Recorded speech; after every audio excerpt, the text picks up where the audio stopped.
Seanca paraprake në ngarkim të kryetarit të Bashkisë së Tiranës Erion Veliaj në gjykatën e posaçme kundër korrupsionit dhe krimit të organizuar, u shtyku të hënë për më 5 dhjetor, pasi Veliaj kërkoi kohë të konsultohet me avokatët për ecurinë e procesit dhe të njihet me aktet e dosjes. Fakti që është dashur një kohë kaq e gjatë për të më vënë në dispozicion një dosje që është bërë jo vetëm shkak i heqjes së lirisime, por edhe i largimit faktik nga ushtrimi i funksioneve të kryetarit të Bashkisë së Tiranës, po kthehet në një absurd tragjikomik.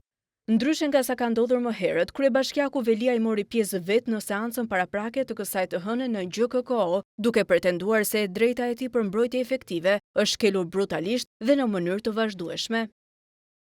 Vonesa dhe pengesat e vazhdueshme krijojnë panoramën e një paragjykimi të plotë të çështjes, si dhe të trajtimit të drejtave të mia kushtetuese, jo si detyrime solemne të shtetit, por si pengesa që duhen anashkaluar në funksion të një procesi që duket sikur kërkohet të zhvillohet shpejt, të mbyllet shpejt dhe të dëgjohet sa më pak.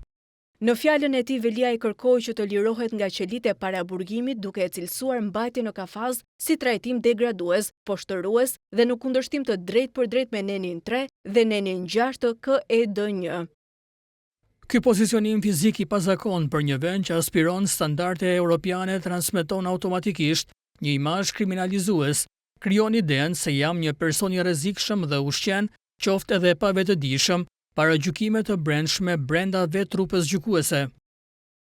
Veliaj ndodhet në paraburgim që prej muajit shkurt dhe akuzohet për pastrim parash, mosdeklarim pasurie, korrupsion pasiv në 9 episode, shpërdorim detyre, si dhe futje të sendeve të ndaluara në qeli. Më datë 3 nëntor, gjykata kushtetuese riktheu në detyrë pas shkarkimit nga Këshilli Bashkiak më 22 shtator.